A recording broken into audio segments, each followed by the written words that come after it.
Good evening, everyone, and welcome to Walga's Local Government Elected Members webinar. It's good to have you all online tonight. For those of you who don't know me, my name's Lynn Craigie. I'm the President of the West Australian Local Government Association, and it's my great pleasure tonight to open this event and welcome you here. The purpose of this webinar is to help raise awareness of elected members who are unfamiliar with the Local Government Act and its regulations. After this webinar, we hope it will help you to work your way around the Act and the regulations and explain to you where and how to find things that you're looking for and to be aware of the content. We are being joined tonight by the Minister for Local Government, Heritage, Culture and the Arts, the Honourable David Templeman. David will join us after the content of the presentation and hopefully make some comments to us at that point. In the meantime, I'd like to hand over so we can get started to our Executive Manager of Governance and Organisational Services, Mr. Tony Brown. Thank you, Lynn, and welcome everybody. My name is Tony Brown. I'm also joined tonight by Walga's Governance Advisor, Lynn Fogg, and our e-learning coordinator, Tim Whitehouse.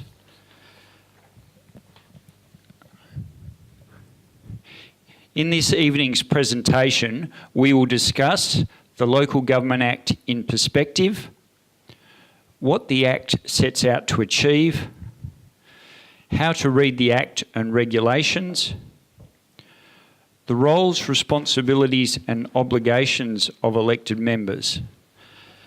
For those participating in this webinar in real time on the 13th of February, there will be an opportunity to ask questions which you can type in as the webinar is progressing, and we will endeavour to answer at the end.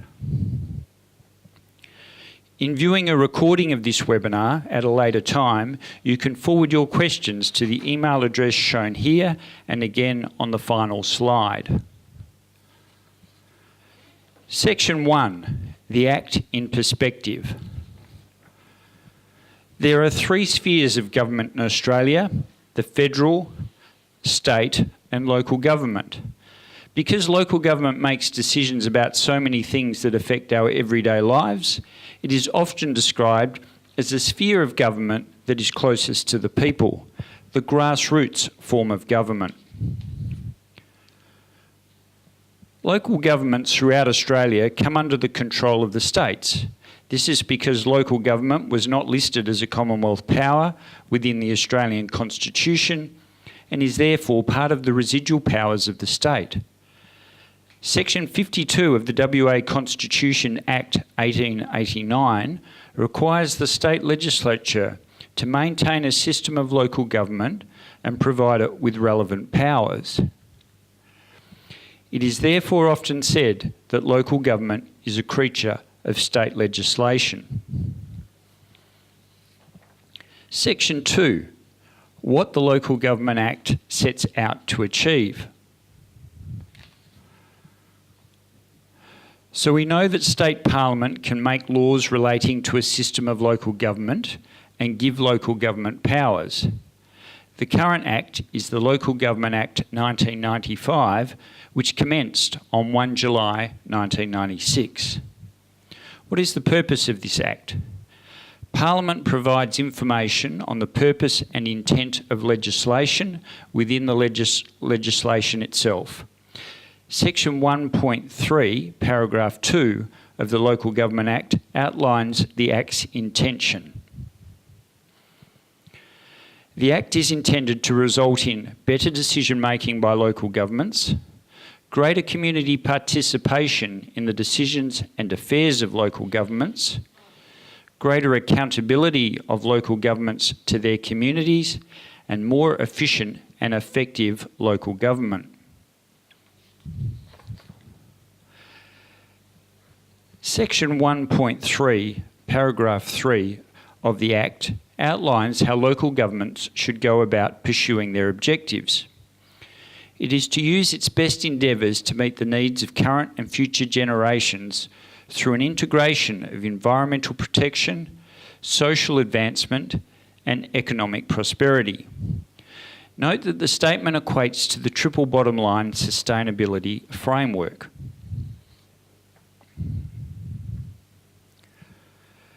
Here are the main themes that run through the Local Government Act. These are general competence powers, community participation, efficiency and effectiveness, and accountability and transparency. Let's look at each theme individually. General competence powers. Section 3.1, paragraph 1 of the Act is referred to as the power of general competence. The general function of a local government is to provide for the good government of persons in its district. With this statement, local governments in Western Australia have been provided with the power of general competence. That is, they have the discretion to decide which services they provide and have the power to do what they think is necessary to provide good government to their communities. It allows local governments to take into account local community aspirations and values when determining which functions they undertake and to what extent they undertake them. Due to the power of general competence, local governments are able to decide in consultation with their community the type, level and extent of services they will deliver. Community participation. The Local Government Act doesn't just affect elected members. It also ensures there is an opportunity for the public to participate.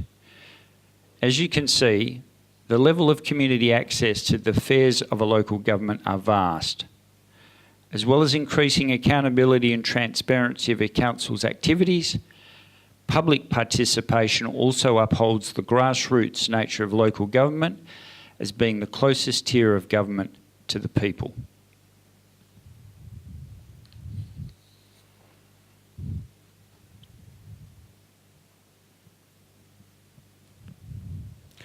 Efficiency and effectiveness. There are many ways the Local Government Act encourages efficient and effective decision making. Operations and service delivery, notably integrated planning and reporting, or in short referred to as IPR. IPR includes a strategic community plan that clearly links the community's aspirations with the council's vision and long-term strategy, and a corporate business plan that integrates resourcing plans and specific council plans with the strategic community plan and a clearly stated vision for the future viability of the local government area. Accountability and transparency. Many provisions within the Local Government Act provide for accountability and transparency of a local government's decisions, activities and documents. Some examples include the requirement for a broad range of information to be publicly available: agenda, minutes, strategic planning documents, annual reports, gift and travel registers, disclosure of interest registers, to name but a few. Financial accountability is embodied in the Act, and recent amendments will see local government financial and performance auditing undertaken by the WA Auditor-General. In addition to the Auditor-General reporting audit outcomes to each local government, the Auditor-General will also have the responsibility for providing reports to the Parliament on the performance of the local government sector. This sector-wide reporting can provide local governments with insight and opportunity to identify risks or gaps and to use this information to improve their own systems. Section 3, how to read the Act and regulations. Firstly, let's outline the key differences between acts and regulations. An Act is legislation passed by the Parliament. Acts can only be amended by another Act of Parliament. For example, the WA Parliament proclaimed the Local Government Amendment Act 2014, which among other things introduced regional subsidiaries to the local government sector. Regulations, or subsidiary legislation, are the guidelines that dictate how the provisions of an Act are applied. They may also contain pro forma official forms that are required under the Act. These forms are normally found in the schedule to a regulation. All West Australian legislation can be found on the State Law Publisher website. This is slp.wa.gov.au.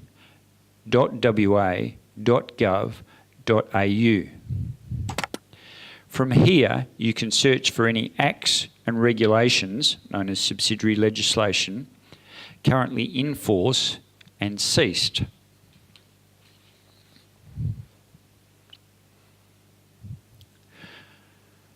The Local Government Act has a definite structure.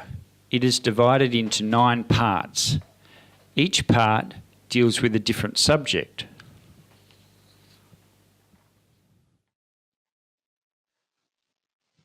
This slide details the subject matter of each part. Please read the screen to see the 9 different parts of the Act.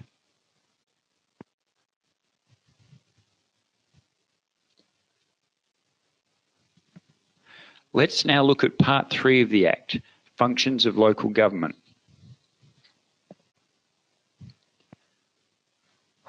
Part 3 deals with functions of local government. Common to all parts of the Act are divisions, subdivisions, and sections. The parts, divisions, and sections of the Act are all given headings and are used for reference. To make provisions of the Act easier to refer, the sections themselves may be divided into smaller segments that are known as subsections. Let's look at section 3.58.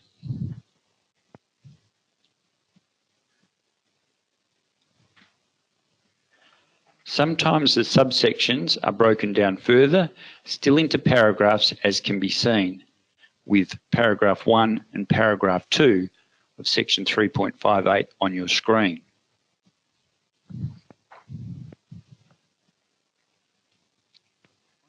On occasions, it is more convenient for things to be set out in the form of an appendix to the Act, rather than in the body of the Act itself. These are referred to as schedules.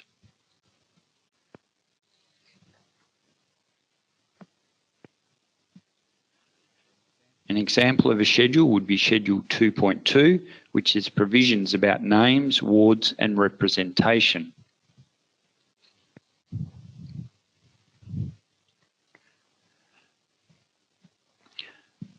Most of the individual parts of the Act are associated with a specific regulation. These regulations explain how the related part of the Act is to operate.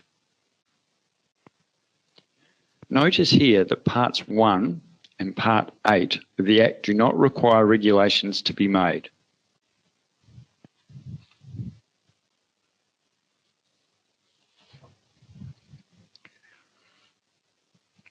An example is the Rules of Conduct regulations, which arose from the Official Conduct Amendment Act of 2007.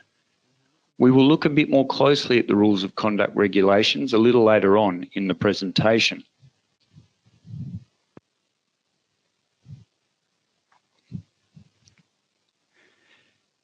Here is an example of how the Local Government Act determines when regulations may be made.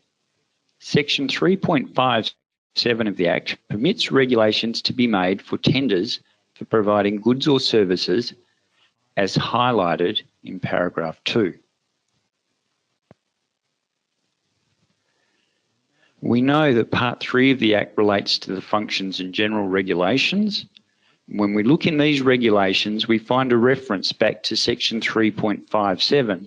So we are now certain that these regulations apply to tenders for goods and services, and that the local government must follow these procedures.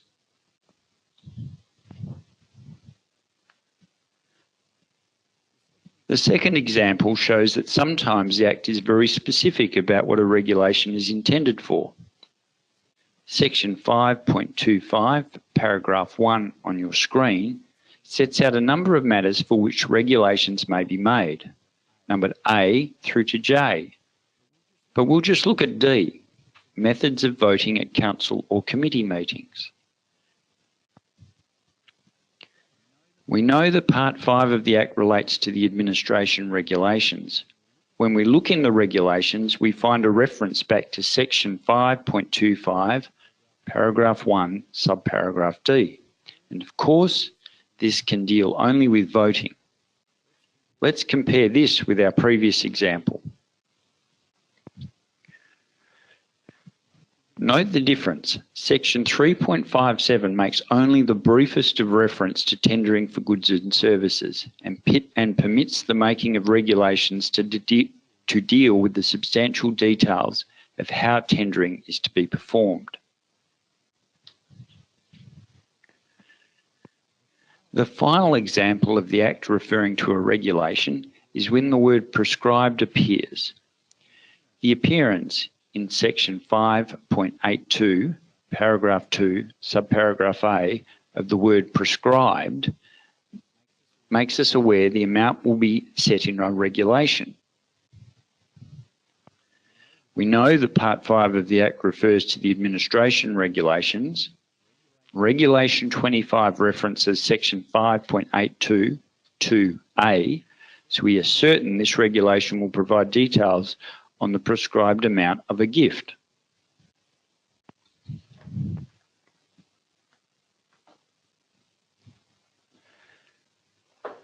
Legislation often requires certain things to be done on a form in quite a particular way. Here is an example of the Act referring to a prescribed form.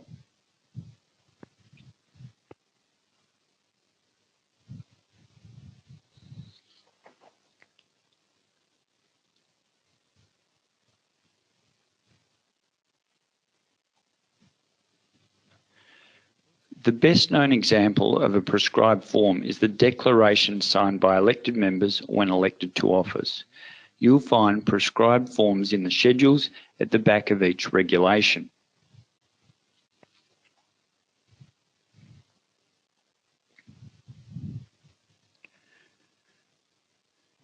Be aware too that on some occasions the Act will permit a regulation to be made, but when you search for that regulation, you find nothing. The reason is that when Parliament makes an Act, it uses its powers to permit regulations to be made. But this is a discretion, not a requirement. We know this because the word may is used in reference to regulations.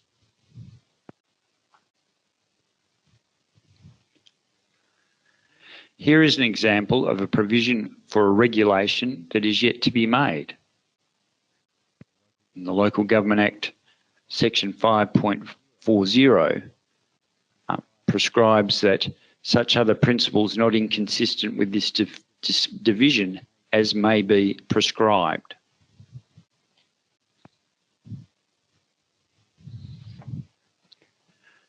Section 4, Roles and Responsibilities. Part 2 of the Local Government Act describes the constitution of local government. Section 2.7 of the Local Government Act describes the role of a council. This section established the council as the governing body of the local government. Councils can come together at formal meetings to make legally binding decisions.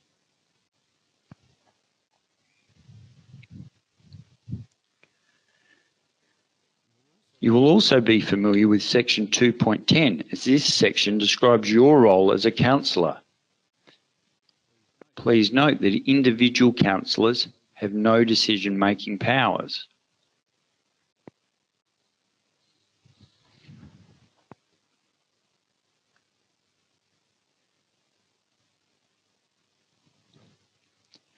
The role of a mayor or president is outlined under Section 2.81 of the Act.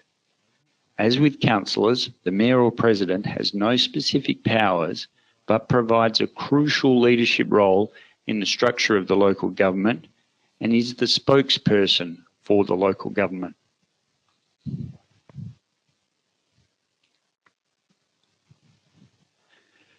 The function of a CEO is outlined in Section 5.41 of the Act.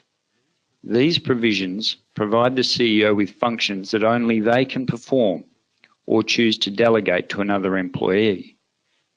The Act's description of the role of the council, councillors, mayor, president, and functions of the CEO establishes a clear separation between the decision-making body of council and the administrative body headed by the CEO. You'll note that this is a busy screen showing all of the functions of the CEO.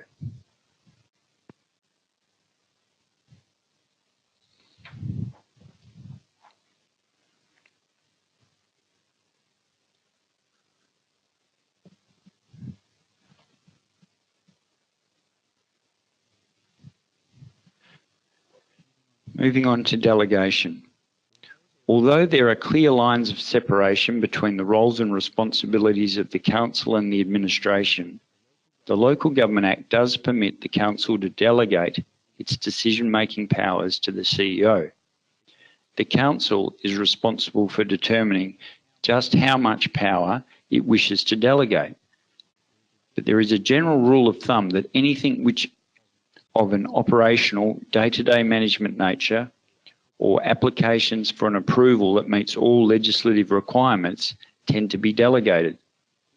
This promotes efficient decision-making and prevents holding up an approval, licence or permit.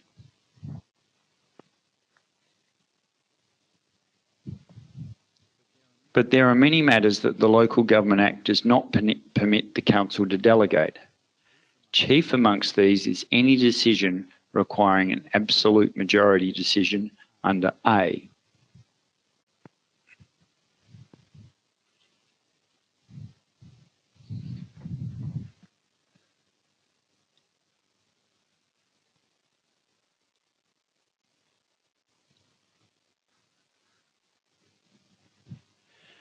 Here is a sample of some of the absolute majority decisions that must be made by the council, including making local laws, appointing a CEO, and adopting the annual budget.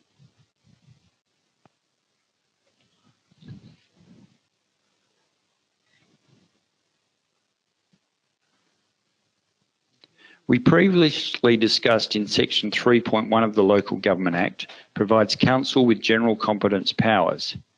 However, this power is not unfettered and there are limitations on these powers of general competence. For example, they may be prohibited or curtailed by legislation, regulation, or by common law.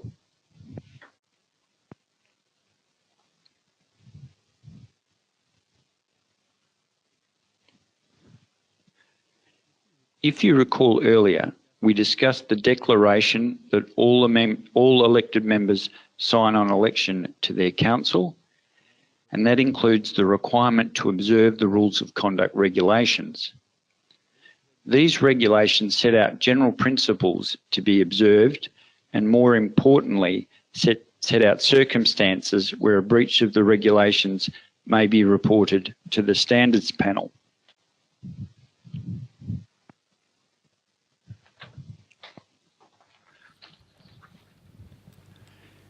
Here are the relevant headings in the Rules of Conduct regulations that detail where a breach can occur.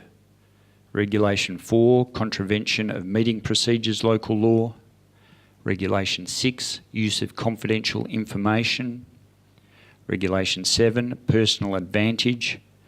Regulation 8, Misuse of Local Government Resources. Regulation 9, Prohibition against Involvement in Administration.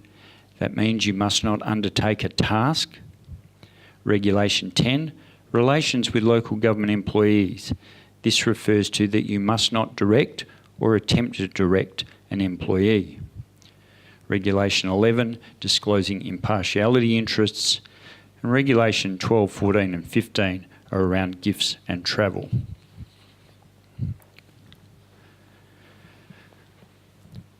Reading and understanding the following resources are considered essential for any elected member, and the Department of Local Government, Sport and Cultural Industries website and WELGA websites are available for information. It is especially important for elected members to read and understand the Rules of Conduct regulations, as these regulations make you responsible for your behaviour as a councillor. Also of critical importance is to know your meeting procedures local law, commonly referred to as standing orders.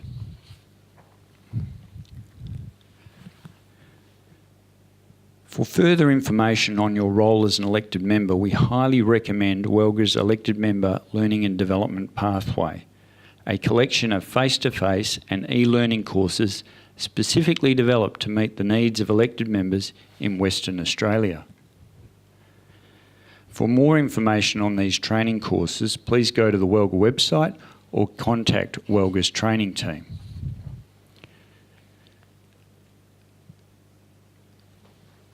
Before we go to question time, we will now hand over to President Craigie to introduce the Minister for Local Government, the Honourable David Templeman. Thank you, Tony. I'd like to introduce to you all tonight our Minister for Local Government, Heritage, Culture and the Arts, the very Honourable Mr David Templeman. Welcome, Minister. It's really good to have you here. Thank you very much, Lena. It's great to join all of the participants in tonight's webinar, and no matter where you're from or where you are at the moment, it's just wonderful to connect with you as Minister for Local Government. And I want to congratulate those councillors who are new councillors that are joining us tonight and as part of this webinar, and those who are returning councillors or re-elected councillors. It's great that you're participating.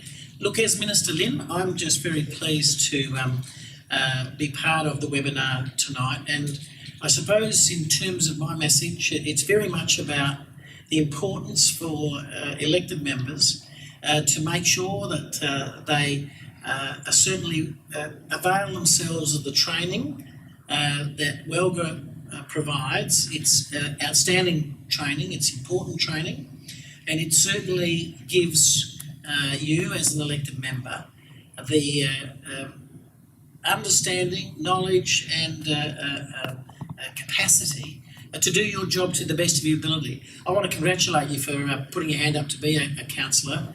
It is a demanding, challenging, but I have to say it is also a very rewarding job, and you're doing something that's very important for your community and for your region. And so I really congratulate you, and I think that Western Australia has a tremendous local government history, and people such as yourselves who put yourselves forward deserve to be acknowledged and recognised for your commitment and dedication to your communities. Now, the role that you play, of course, is crucial, because you'll be all making decisions as part of a team for the benefit of your local residents, for the strategic planning and the strategic direction of your council and your local area.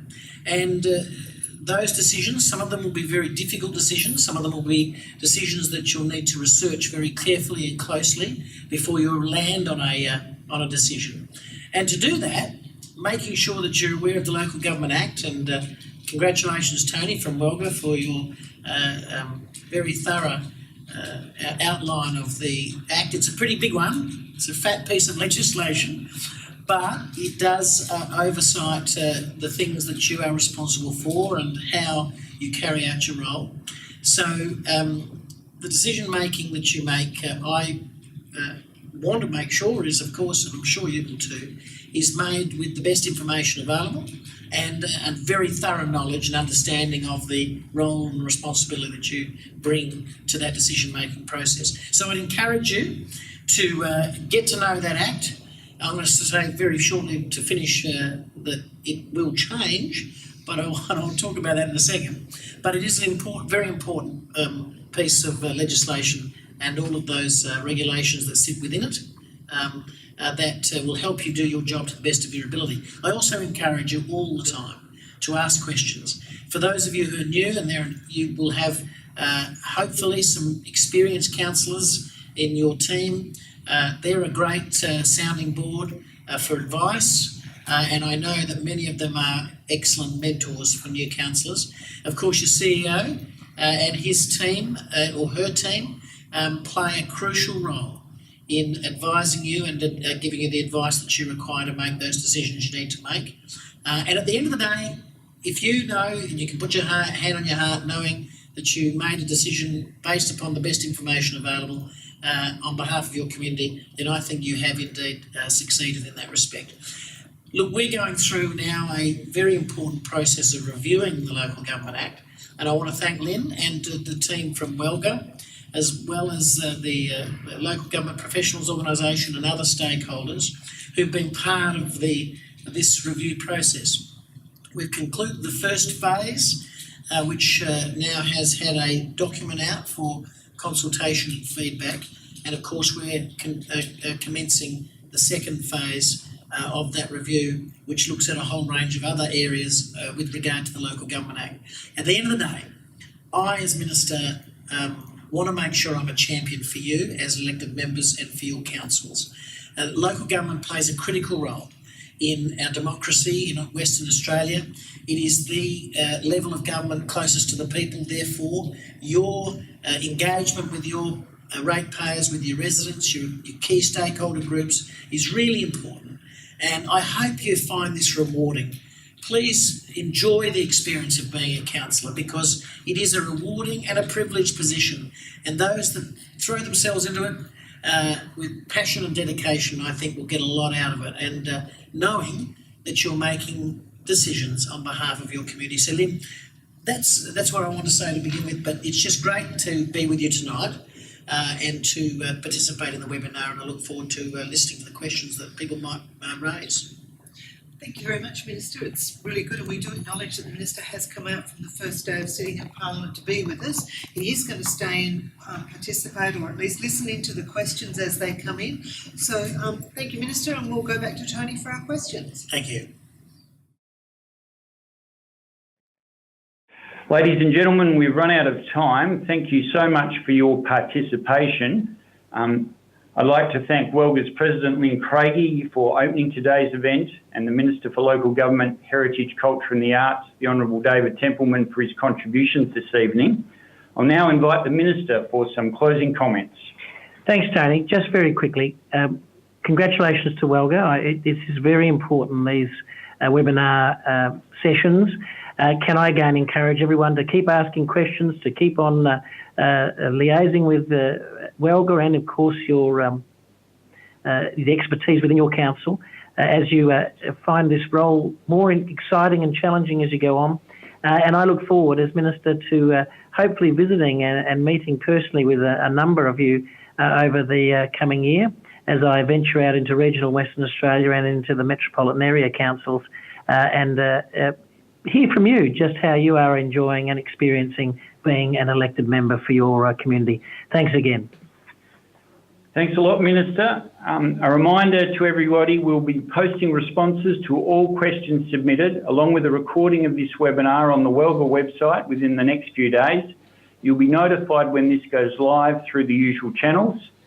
For those of you watching a recording of this webinar, please send any questions you may have to the above email address. If you have any topics you think would make a great webinar, please let us know. Thank you and good evening.